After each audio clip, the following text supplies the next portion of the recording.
No. Please. What is the philosophy of pilgrimage, Hajj? What is the philosophy of pilgrimage? What is the philosophy of Hajj? Thank you for this very appropriate question, because the Hajj days. Pilgrimage is found all over the world, in every religion. I don't remember any religion where they do not go to visit a holy shrine. And this is what is called pilgrimage. But nowhere in the world there is one shrine where all the people of the world go to visit. There's only in Mecca, there's Khana Kaaba. But I'll explain the other pilgrimages in other terms. The Hindus, for instance, have their pilgrimage to their holy places, but they are only pilgrimage to idol worship. Houses of idols made of stone, and they go there and think, if they go to visit these places, sometimes they walk for hundreds of miles barefooted to reach there, and the purpose is to have their sins shed without doing anything to shed the sins. There is no accompanying prayer like it happens in the case of Hajj to Mecca. It is not just the visit which absolves them of all sin, it is the prayer and the sincerity with which they determine never to return to a life of sin again. But in no other pilgrimage you will find this event or this aspect present. I visited some other pilgrimage places like the Christian places of pilgrimage, Khudam. You know Khudam? Yes, Khudam. And similarly, some other places of pilgrimage are found in France. Yes. Never have I found any other country which abounds in so many places of pilgrimage as France is. Under the Catholic influence, they flourished, and there may be thousands of such places, if not hundreds, maybe hundreds, if not thousands, but very many so places built in the name of some saints. And different people have their liking for different saints, and they think that saint can absolve them of certain diseases, certain defects, bodily defects, certain other misfortunes, and these pilgrimages are only to seek redress from God for their physical or material gains, no more. And for that, saints are specialized. You must choose the right saint for the right defect in your system or anything. But it is a strange thing that this type of pilgrimage is also found plentifully in Pakistan, so-called the country of one God and one prophet. People don't realize that as far as the pilgrimage to so-called holy places is concerned, Pakistan outbeats France in every aspect. There are trees full of rags in red or in white or in other colors, and these rags indicate that people went to those trees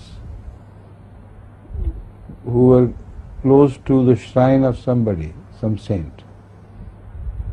somebody dead was buried underneath and there was a tree, and to pay homage to that someone seeking some redress or some cure, they go there, and it is said that if somebody is cured, then they hang one piece of rotten cloth over there to indicate that this peak has heard and responded to our prayer. Now, I have seen those trees myself. I was amazed at the first sight. In Abbottabad, elsewhere, in those such areas, they are plentiful. I said, what's this? So, you don't know. There's a great holy shrine of somebody, a tree is sprouting out of there, and those people who visited that shrine for some of their own personal requirements fulfilled their demand, and as such, as a sign of their holiness, they're putting these pieces of cloth. And this happens sometimes on the grave of a dog as well. It's something which never happens in France. I have never seen one place where people pay homage to a dog. So once I saw a long grave and a pilgrimage place building, around it, and I investigated from the local people what it is. They said a dog was buried here, and now somebody found it a befitting place for him to turn it into an economic advantage. So he sat there, especially dressed in green, and people started coming and paying their homage. In all such cases, they have to pay some money as well. That money goes to the pocket of the caretakers, and the dead dog doesn't know what's being done to him. And it so happens by chance that if 1,000 people have visited there, one person is cured by chance, he will hang one piece of cloth. So gradually they build up, and pilgrimage to shrines is something which has nothing to do with Khana Kaaba. Pilgrimage at Hajj has, you never see anything like rags and things hung over trees in Khana Kaaba and around. That pilgrimage is entirely dedicated to worship of God and one God. No human element is at any time involved at any such place. It's always God. And when you visit the place of Abraham, you also pray to God, not to Abraham.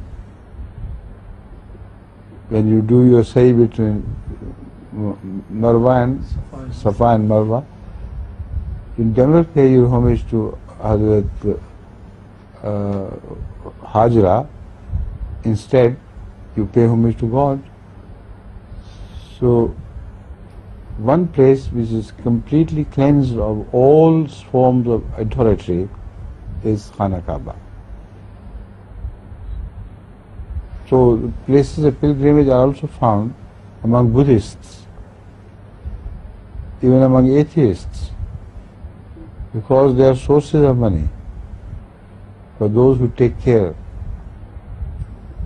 Among the Buddhists, I have seen one big place which was shown on television, where thousands of Buddhists came barefooted and prostrated before the figure of Buddha and paid something which was collected by the caretakers. So all these places are commercial or commercialized. But one place which is not commercial is Khana Kaaba. Previously it used to be. Before the oil was discovered and the regime became rich, it so happened that under the British rule, the government of Khana, government established on in Khana Kaaba and around was that of the Saudis. And all the,